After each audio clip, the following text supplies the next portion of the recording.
Good day everyone, I am Nelberto R. Oliver Jr., a fourth-year student taking Bachelor of Science in Criminology. One of those presenters of our research entitled Level of Awareness, Motorists Towards Road Safety and Regulation in Mayorga, Leyte. Our research focuses on the knowledge, awareness of road safety and regulation of the motorist. But before we tackle on that part, let's talk about on the introduction first. The introduction will discuss brief review on the history of transport vehicles, objective of the study, scope and delimitation of the study, definition of terms and significance of the study, and the underlying theoretical framework.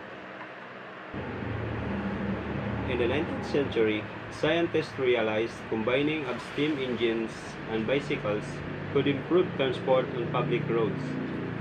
First wave of motorized bicycles started appearing on a few short years after premiere of Pierre Michaud pedal bike.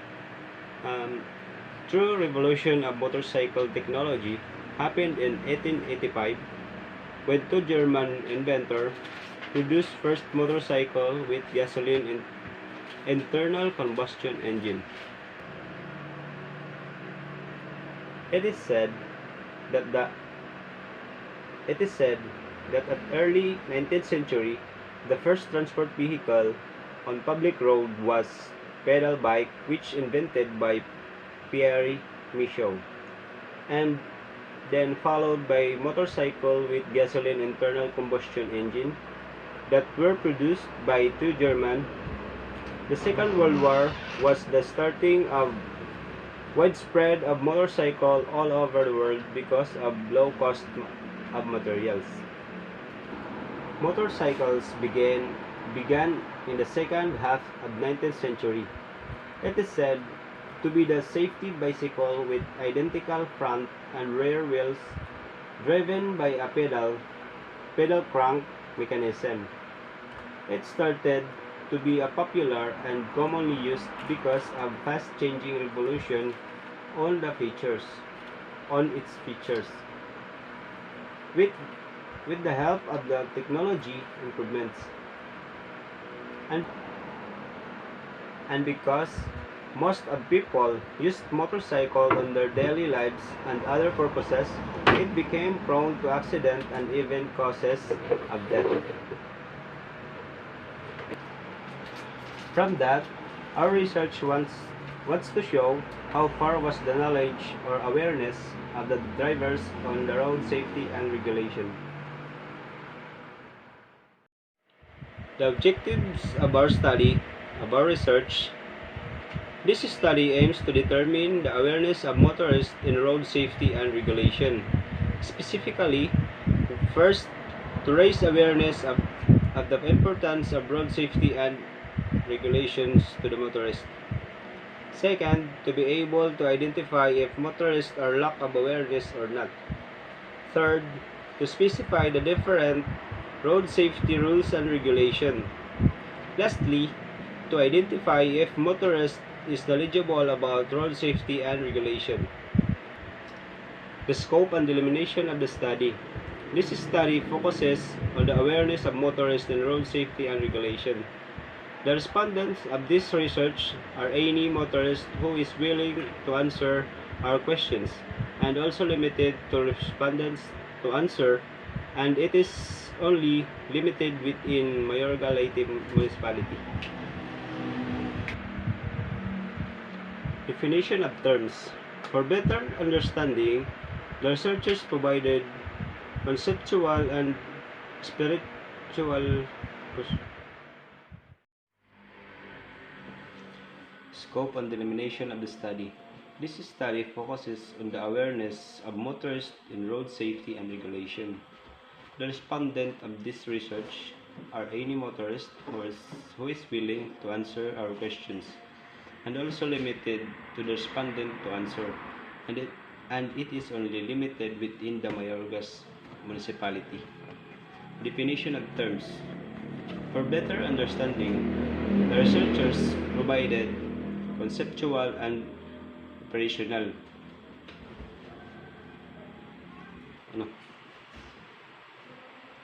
Definition of the following terms.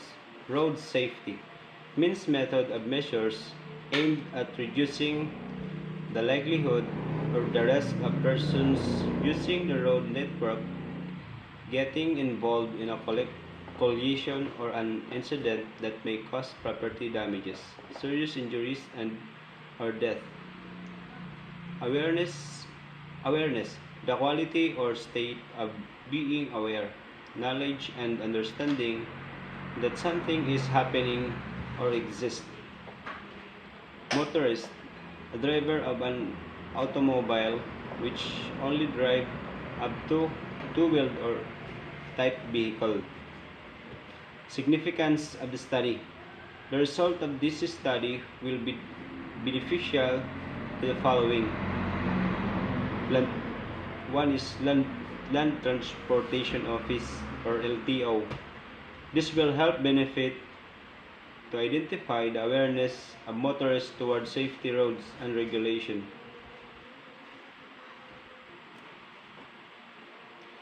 Motorists, this study is done to help them internalize the essence importance of safety road and regulation and improve the motorists to be more conscious towards safety driving. Community. The result of this study will help the community about the importance of awareness towards safety driving and any rule which can be benefit the safety and also in order to less the amount vehicular accident in a community. Researcher. That the finding of this study will be useful and relevant information to the researchers and can use to raise awareness on their matter.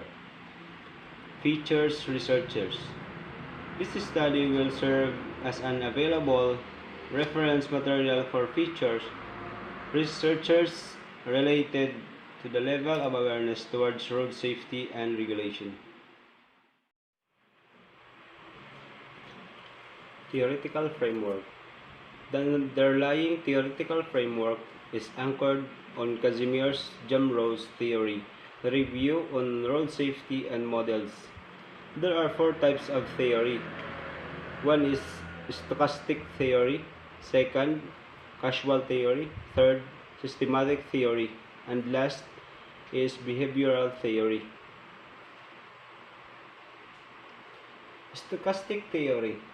In the first half of the previous century, stochastic theory dominated road accident investigations.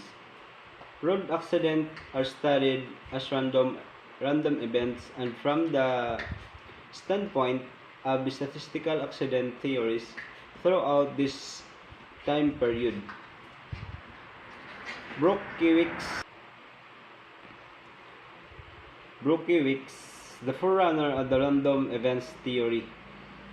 Other statistic models such as regression time series, stochastic progresses, spatial econometric, and other models were used to describe road safety and detail, leading to the conclusion that while ordinary drivers cause the majority of road accidents, there are many other factors that are not related to the drivers.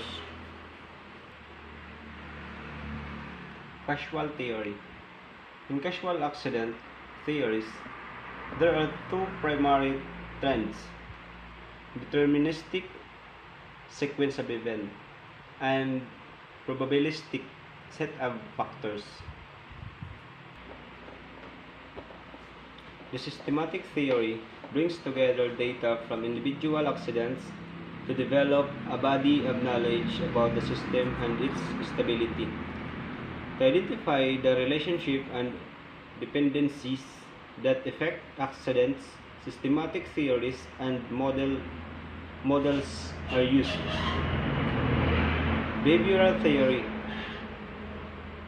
Gerald Welde proposed a novel technique in 1980, laying the groundwork for behavioral theories. Wilde proposed a simple theory. The only element that generates long-term changes in accident number is when the population as a whole desires safety. Conceptual framework. This study utilized descriptive correctional method using questionnaire. Research flow. The first flow on the input is profile on the respondents, level of awareness towards road safety and regulations, knowledge of respondents towards road safety and regulations, while on the process is descriptive correlation method using questionnaire data gathering, analysis of data, and interpretation of data. And last on the input is remedial of measure. Good morning, Mom. Good morning, sir. I am Jocelyn Diaz, and I will discuss the Chapter 2 of our research.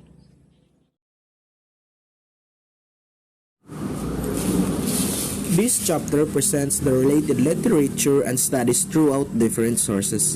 In this study, the researcher presented 3 related literature and 4 related studies. Those that are included in this chapter helps in a familiarization information that are significant and similar to the present. This study discussed some of the previous researchers or journals conducted in the past and related them to present studies about level of awareness of motorists towards road safety and regulation in Mayorga, Leyte. This will help the readers gain insight regarding the aspect of the main problem of the study.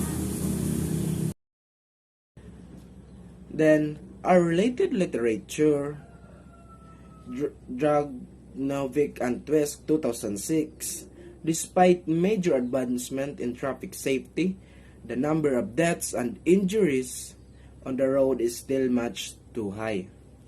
The European Commission has set a safety objective of having the number of road rates between 2000 and 2001 and 2010. European Commission 2001. This literature study looks at how successful traffic education is and what characteristics distinguish excellent programs. Road safety measures are intended to avoid or lessen the severity of traffic collisions. The impact of road safety education is unknown, whereas enforcement and infrastructure improvements have been truly researched. Golden Bell 2004, Ogden 1996. This is despite the fact that it has been established that education is required for even most basic action, such as walking, writing, and using the restroom. The introduction of a new traffic rule resulted in an increase of crash rates, indicating that novices perform poorly. Elvik et al. 2009, the Road Safety Guide contain up-to-date description of current knowledge on the effects of 128 road safety measures, as well as their effects on mobility and the environment. Road design and equipment, road maintenance, traffic control, vehicle design, and protective devices, personal driver training and regulation, public education and information, police enforcement and sanctions, post-crash care, and general-purpose policy instruments are examples of the types of measures. When giving estimates of the effects of measures on road safety, an attempt was made to identify a reason for the differences in the findings of different research, and to form as homogeneous group as possible. The validity of studies cited has been assessed using a systematic framework. It is emphasized that cross-modification functions must be developed in order to reflect systematic variance in the effect of road safety measures. Let's go on to our related studies. Gitchaga 2016, the Northern Corridor, the transportation corridor that links the Great Lakes countries of the Democratic Republic of Congo, Burundi, Rwanda, and Uganda, from the port of Mombasa in Kenya, has had high accident rates for a considerable amount of time. Drivers are the major contributing of causing accidents, with a component ratio of 49.4%. Pedestrian are next at 21.7%. Data also shows that 24 of the accidents along the Northern Corridor are fatal, which is a major concern. USECHA 2016, the road safety education or traffic safety education is considered as a key determinant of road safety behaviors and a relatively lower road risk. This study used a total sample of N equals to 843 universities who answered a questionnaire designed to collect data about their psychosocial characteristics. It assessed a set of indicators related to road safety education outputs, such as attitude towards safety, knowledge of traffic law and signals, risk perception, and risky behavior on roads. Tamaulipas 2016, according to research undertaken by the National Transportation Planning and Research Center, a person is killed or injured in a traffic accident every 4 minutes in India. NTPC. Accidents are described by the World Health Organization as unanticipated, unplanned occurrence that may result in injury. This essay is written with the intention of drawing the attention of young children and their parents to the elements that contribute to the road accidents. Road traffic injuries are expected to be third greatest cause of global illness burden, trailing only clinical depression and heart disease. According to the World Bank, road traffic injuries cost 1 to 2% of developing country gross national product or the GNP because so many elements impact road traffic incidents. Pinpointing a single cause can be challenging. In Weissman 2016, road safety is producing major issues and costs that have a significant influence on people's well-being, the economy, and productivity. Latin America's economy, example, has suffered a loss of more than $130 billion or 2.8% of GDP. Pedestrians, cyclists, and motorists are among the most vulnerable users. The lack of excellent, high-quality accident data should not be used as an excuse to put off taking action. Hackett and Gettelman, 2004. Around 40,000 individuals died in traffic accident in European Union in 2000. On non-urban highways, 60% of fatalities occur. The cost-benefit analysis of safety measures has progressed in recent years. The most important requirements for a scientific countermeasure evaluation will be highlighted. In the year 2000, 40,000 individuals died in the EU as a result of traffic accidents. On non-urban highways, 60% of fatalities occur. It is necessary to look into ways to increase road safety. A cost-benefit analysis of safety measures should also be taken into account. So, this is the reason why we choose this kind of research topic. That's all. Thank you. Good day, ma'am and sir. I am Remehem Casalhe Jr. and I'm here to discuss about the Chapter 3 methodology, the research design, research instrument, the respondent of the study, and research locale. Methodology. In this chapter, we will dig deep on explaining the methods that were chosen and used to identify and determine the level of awareness of motorists toward road safety and regulation in Mayorga Leyte. Research design. In this research, we use quantitative research design since the research is on identifying and determining the level of awareness of motorists toward road safety and regulation, which is more on numerical data. Research instrument. Research instrument. In gathering the data of the study, we use questionnaire.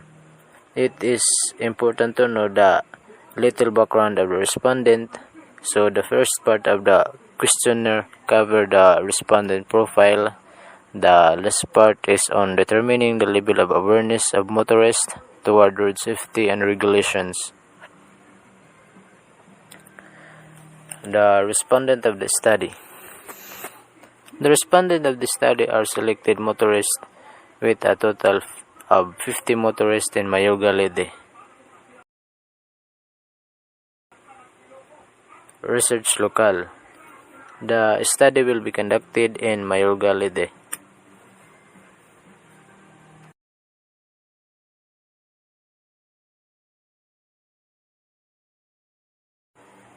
On statistical treatment of data, simple percentage will be used to interpret the profile of the respondent, with mean will be used in interpretation of level of implementation of security procedure.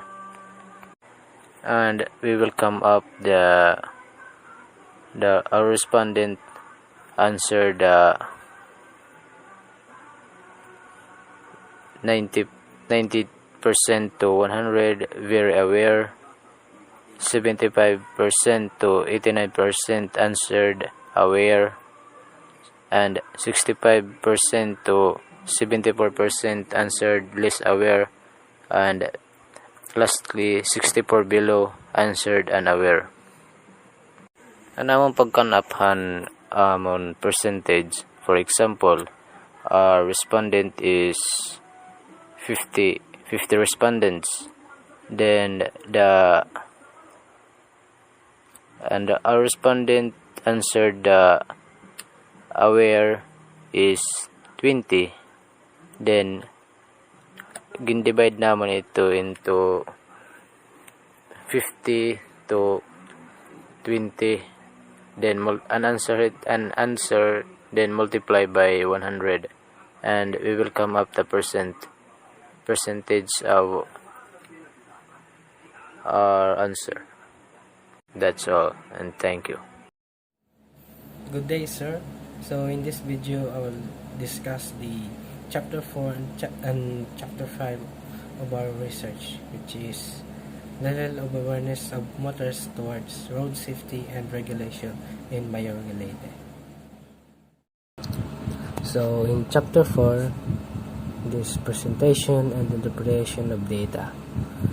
So this chapter contains the presentation and interpretation of data and the expression on level of awareness of motorists towards road safety and regulation in Mayorga Leyte. So profile of respondents. The profile of the respondents is presented by age and sex, male or female. The variables were based on their corresponding number based on their age and total percentage. So on the profile, this is about the age.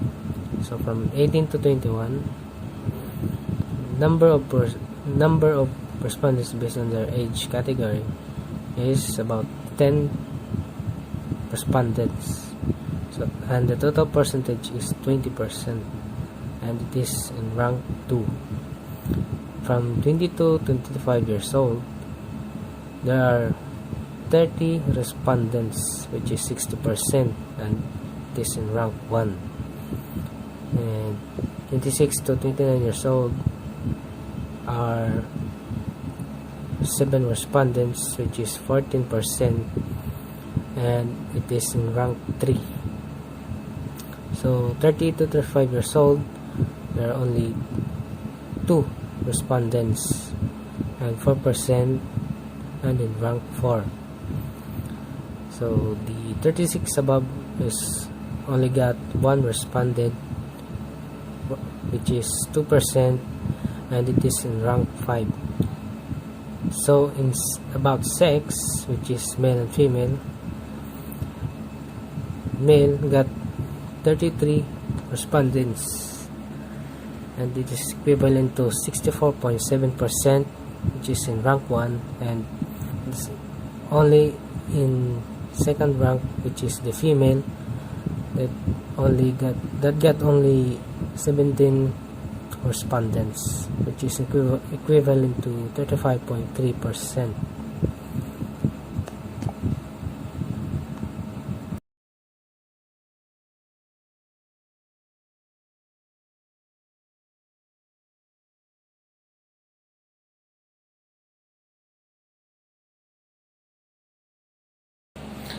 So in table 2 presents the level of awareness of motorists towards road safety and regulation variability with a total of 50 respondents.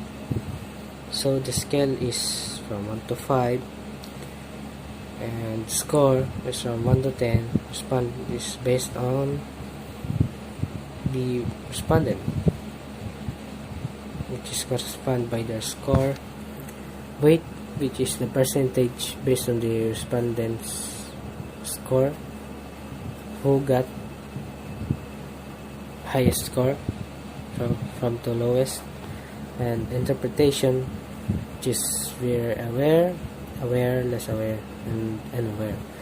And rank, which is based on the highest to lowest rank. So as shown on table 2, the average of respondents that get 10 to 9 score is at third rank from our list, and it is equivalent to 8% from 4 out of 50 respondents.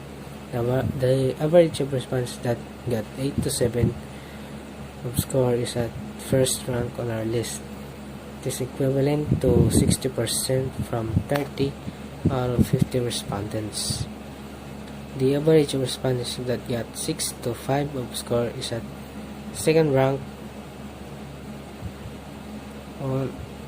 from the list, and is equivalent to 28% from 14 out of 5 respondents. The average of respondents that got 4 to 3 of score is at 4 rank from the list, and it is equivalent to 2% from 1 out of 50 respondents. So the average of respondents that got 2 to 1 of score is at last rank from the list, and it is equivalent to 20% from 1 out of 50 respondents. So in this survey, the respondents are commonly aware towards the road safety and regulation, with a total of 30 respondents out of 50, and with a percentage of 60%.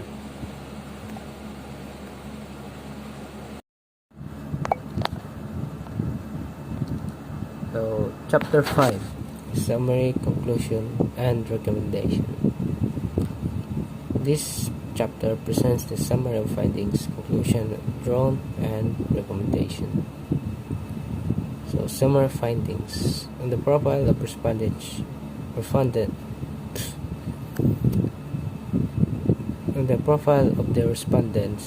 it was revealed that the age 22 to 25 with a percentage of 60% was the highest rank, and age 36 above with a percentage of 2% was the lowest rank.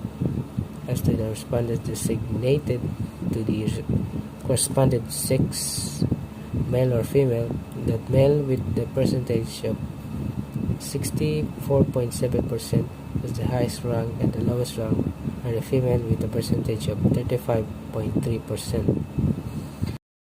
On the level of motorists towards road safety and regulation, to the percentage of respondents that got a score of 8 to 7 was the first ranking and interpreted as aware, an equivalent percentage of 16% from 30 out of 50 respondents. To the percentage of respondents that got a score of 4 to 1 was the lowest ranking and interpreted as unaware, an equivalent percentage of 2% from 1 out of 50 respondents. Conclusion.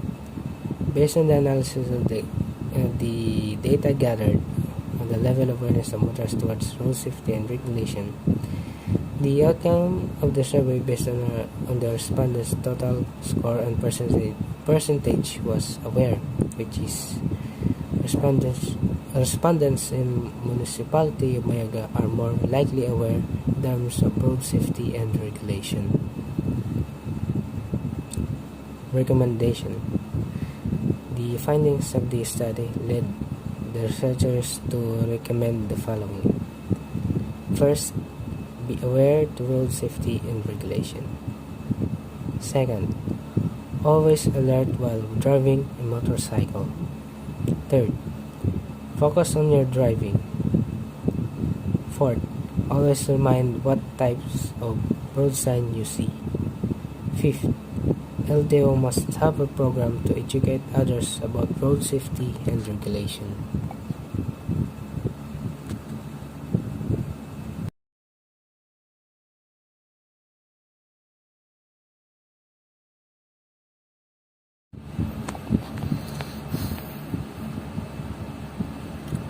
Bibliography. So in this page is the link used from our research. Lichox 1880, History of Motorcycle. Daimler and Maybach from 1885. Motorcycle invented by Whitley Daimler and William Maybach. So, and the last is Jamross from 2008, Review of Road Safety Theories and Models.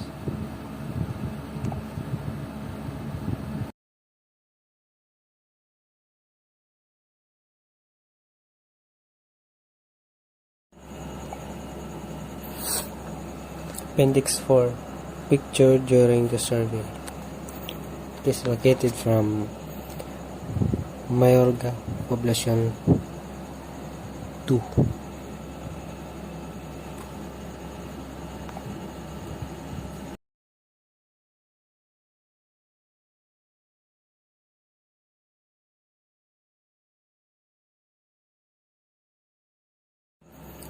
Appendix 5, List of group members. And the last one is the curriculum vitae, which is stated from our description.